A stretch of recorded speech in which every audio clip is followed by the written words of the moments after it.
Hello friend, welcome to Samriddhi classes. Friends, आज की इस वीडियो हम लोग देखेंगे पैथोफिजियोलॉजिकल रोल ऑफ हिस्टामिन। उसके बाद हम लोग देखेंगे pharmacological response of anti histaminic drug. तो हम लोग पहले इस देखते हैं कि पैथोफिजियोलॉजिकल रोल ऑफ हिस्टामिन क्या है, कि हमारी बॉडी में क्या क्या करता है। सबसे पहला चीज़ है गैस्ट्रिक सिक्रेशन। तो आपका जो हिस्टामिन है वो क्या करता है कि हमारी बॉडी में गैस्ट्रिक सिक्रेशन को बढ़ा देता है। दूसरा चीज़ देखिए एलर्जिक फिनामिना। एलर्जिक फिनामिना क्या होता है कि हमने बताया कि अगर हम बात कर रहे हैं हिस्टामिन की, तो हिस्टामिन क्या करता है कि हमारी बॉडी में एलर्जिक फिनामिना को बढ़ा देता है, जिससे आपकी बॉडी में ईचिंग हो जाती है, आर्टिकेरिया हो जाता है, एंजियोएडिमा हो जाता है। तो क्या है कि ये immediate type hyper sensitivity reaction को बढ़ाता है, जिसे टाइप फर्स्ट बोलते हैं। ठीक है, ये इनका पैथोफिजियोलॉजिकल रोल है। तो तीसरा है ट्रांसमीटर। ट्रांसमीटर की बात करें तो ट्रांसमीटर में ये है कि जो आपके सेंट्रल नर्वस सिस्टम है वहाँ क्या करता है कि ये ट्रांसमीटर की तरह काम करता है, जहाँ पे आपको हमने बताया था कि नॉन मास्ट सेल से हिस्टामिन का रिलीज होता है। मीन्स वहाँ पे नॉन मास्ट सेल है, वहाँ से हिस्टामिन का रिलीज होगा। जैसे हिस्टामिन रिलीज होता है वहाँ पे क्या करता है, ये ट्रांसमीटर की तरह काम करता है। तो आपको बता दें कि CTZ chemo receptor trigger zone, जिसे वोमिटिंग सेंटर बोलते हैं, वहाँ पे क्या होता है कि H1 रिसेप्टर का काम करता है, ट्रांसमीटर की तरह काम करता है। इसलिए वहाँ पे H1 एंटी हिस्टामिनिक ड्रग भी दिया जाता है जब कभी ऐसी प्रॉब्लम आती है, मीन्स वोमिटिंग की कंडीशन आती है तब। अगला चीज़ है कि इन्फ्लेमेशन। जब कभी बॉडी में इन्फ्लेमेशन होता है तो क्या करता है कि ये आपका जो हिस्टामिन है, हिस्टामिन क्या करता है कि वहाँ पे जो आपके ल्यूकोसाइट्स हैं, वहाँ पे क्या करता है, उनके एडहेशन में सपोर्ट करता है। तो ये कि यहाँ पे केमिकल इंड्यूस करता है रिलीज के लिए, कि वो आपका है सेलेक्टिन। तो सेलेक्टिन जब रिलीज होता है तो वहाँ क्या करता है कि ये इन्फ्लेमेशन के लिए क्या करता है, रिस्पॉन्सिबल हो जाता है। उसके बाद आता है tissue growth and repair. Tissue growth में और टिश्यू के जो रिपेयर होती है उसमें भी क्या है कि आपका किसका, हिस्टामिन का रोल है। उसके बाद आता है कि हेडेक, कि हमारी बॉडी में जब भी हेडेक होता है तो उसके लिए भी कुछ जो पोर्शन है रिस्पॉन्सिबल होता है, कौन सा होता है, हिस्टामिन होता है। तो पैथोफिजियोलॉजिकल रोल क्या है, देखिए पहला चीज़ है गैस्ट्रिक सिक्रीशन। जो मास्ट सेल आपकी है, ठीक, स्टोमक में है, वहाँ से गैस्ट्रिक क्या करेगा, नॉन मास्ट सेल से हिस्टामिन रिलीज होगा, वो गैस्ट्रिक सिक्रीशन को बढ़ा देगा। एलर्जिक फिनामिना हमने बताया कि जब एंटीजन एंटीबॉडी इंटरेक्शन होगा तो इमीडिएट हाइपर सेंसिटिविटी रिएक्शन होगा, जैसे ईचिंग, आर्टिकेरिया, ठीक है, एंजियोएडिमा कर देगा। ट्रांसमीटर की तरह वर्क करता है, इन्फ्लेमेशन काज करता है, टिश्यू की ग्रोथ और उसकी जो रिपेयर होती है उसमें भी क्या करता है, काम करता है, और हेडेक के लिए रिस्पॉन्सिबल है। ये तो हो गया कि पैथोफिजियोलॉजिकल रोल ऑफ हिस्टामिन। अब है कि अगर बात करें हिस्टामिन रिलीज कैसे होता है, कौन कौन से ऐसे फैक्टर जो हिस्टामिन रिलीज करते हैं, तो बात करें कि मैकेनिकल, केमिकल और इम्यूनोलॉजिकल स्टिमुलाई, मैकेनिकल हो, केमिकल हो या इम्यूनोलॉजिकल कोई स्टिमुलाई है, ये क्या करते हैं कि हिस्टामिन के रिलीज को बढ़ा देते हैं। कौन कौन से, देखिए पहला इम्यूनोलॉजिकल की बात करें तो एंटीजन एंटीबॉडी इंटरेक्शन। हमारी बॉडी में क्या है, एंटीबॉडी है, जैसे एंटीजन आता है उसको प्रोटेक्ट करने के लिए क्या करते हैं, एंटीजन एंटीबॉडी इंटरेक्शन होता है। तो उससे क्या होगा, हिस्टामिन रिलीज होता है।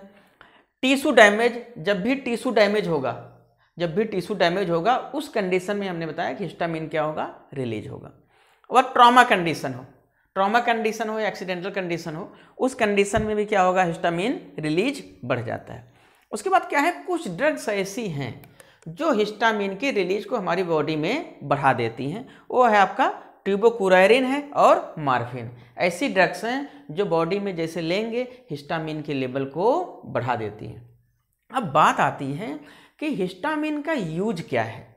अगर हम बात करें हिस्टामिन का यूज क्या है, तो इसका बहुत ज़्यादा यूज हमारी बॉडी में नहीं है, ठीक है, बस इसका 1 2 3 यूज है। पहला चीज़ ये है कि हम अगर देखें गैस्ट्रिक जो हमारी जूस है, जो गैस्ट्रिक सिक्रीशन हो रहा है, अगर उसको डिटरमाइन करना है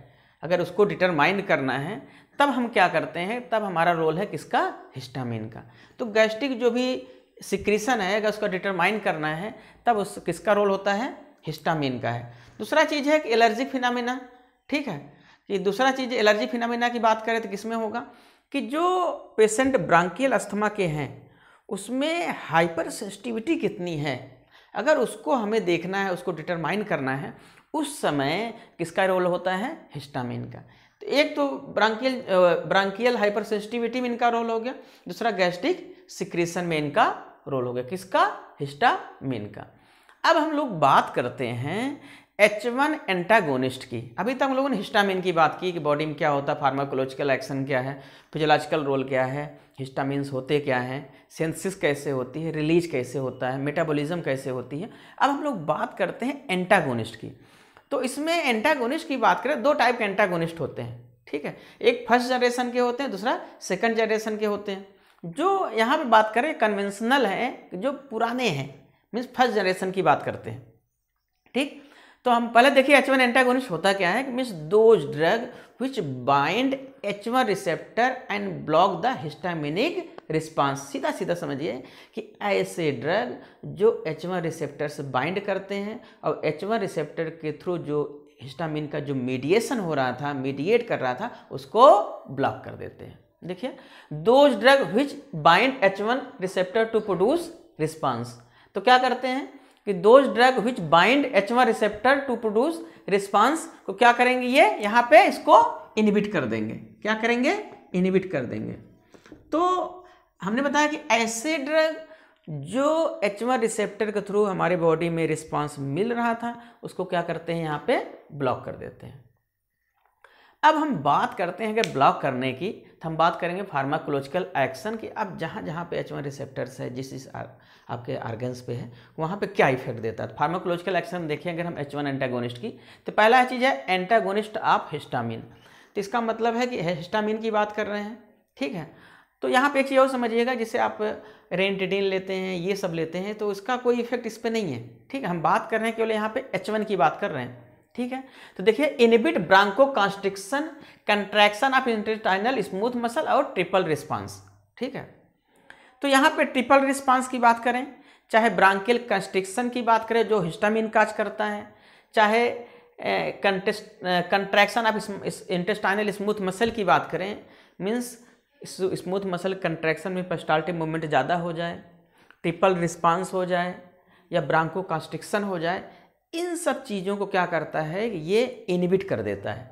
तो हो गया एंटागोनिस्ट ऑफ हिस्टामिन। दूसरा देखिए एंटी एलर्जिक रिएक्शन। तो हमने बताया था कि immediate hyper sensitivity reaction means type first को क्या करता है, ये सप्रेस कर देता है।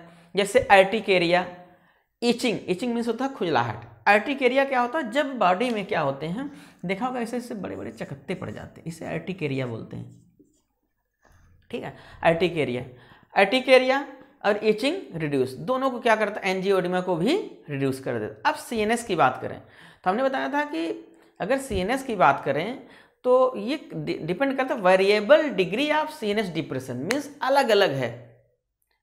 इसका क्या है कि अलग अलग इफेक्ट है, किसी ड्रग का कोई भी पर्टिकुलर नहीं कह सकते हैं कि सब ड्रग इतना ही इफेक्ट हमारी बॉडी में देंगे। तो अगर जो ड्रग ब्लड ब्रेन बैरियर को क्रॉस कर रहा है, तो जो H1 रिसेप्टर ब्रेन में है उसको क्या करेगा, वो बाइंड करेगा, उसको इनहिबिट कर देगा। तो अब इसी की बात हम करते हैं कि हमने बताया था CTZ chemo receptor trigger zone, जो वोमिटिंग सेंटर है, ठीक है। तो वहाँ क्या करता है कि ये जाएगा और जाने के बाद क्या करता है कि उसको सप्रेस कर देता है। तो वहाँ पे जो मोशन सिकनेस होती है या वोमिटिंग के चांसेस होते हैं वो धीरे धीरे कम हो जाते हैं, ठीक है। ये बात हो गई सेंट्रल नर्वस सिस्टम की। हमने बताया कि variable degree of CNS depression में जो ड्रगें ब्लड ब्रेन बैरियर को क्रॉस कर रही हैं, क्रॉस करने के बाद H1 रिसेप्टर से बाइंड करेंगी, बाइंड करने के बाद क्या करेंगी, उसको वहाँ पे इनहिबिट कर देंगी। अब नेक्स्ट आता है एंटीकोलिनर्जिक। अब एंटीकोलिनर्जिक कैसे करता है, it inhibit muscarinic action of acetylcholine, ठीक। तो ये क्या करता है कि जो स्टाइलकोलिन का मस्कैनिक रिसेप्टर पे इफेक्ट है, जब हम H1 एंटागोनिस्ट ले रहे हैं उसको क्या करता है, ये इनहिबिट कर देता है। उसके बाद आता है लोकल एनास्थेटिक। इसकी एक ड्रग है मिपायरामीन। मिपायरामीन स्ट्रांग है, उसके अलावा जितनी भी वीक मेम्ब्रेन स्टेबलाइजिंग एजेंट हैं। एक्चुअली में लोकल एनास्थेटिक में क्या होता है कि मेम्ब्रेन में जो सोडियम का डिपोलराइजेशन होता है उसको ब्लॉक कर दिया जाता है, तो डिपोलराइजेशन नहीं होता, इसे बोलते हैं मेम्ब्रेन स्टेबलाइजिंग एजेंट। तो अगर हम बात करें मिपायरामीन की, तो मिपायरामीन स्ट्रांग मेम्ब्रेन स्टेबलाइजिंग एजेंट है, और जितनी और भी ड्रगें हैं सब वी के क्या हैं, मेम्ब्रेन स्टेबलाइजिंग एजेंट हैं।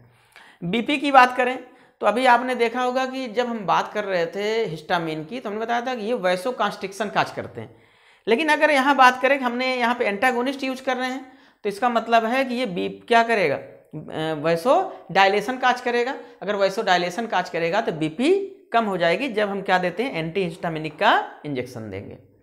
उसके बाद साइड इफेक्ट आता है। साइड इफेक्ट क्या है कि पहला चीज़ है कि आप एंटी हिस्टामिनिक ड्रग ले रहे हैं तो सिडेशन काज करेगा, हेडेक भी हो सकता है, अब मोटर इनकोऑर्डिनेशन काज करता है कि जब आप लेंगे एंटी हिस्टामिनिक ड्रग लेंगे तो आप जितनी फ्रिक्वेंटली मूव कर लेते हैं वो आपने उतनी फ्रिक्वेंटली से मूव नहीं कर पाते हैं, क्योंकि मसल क्या हो जाती है, रिलैक्स्ड हो जाती हैं, और आपका जो मोटर कोऑर्डिनेशन होता है वो प्रॉपर नहीं होता है। ये इसका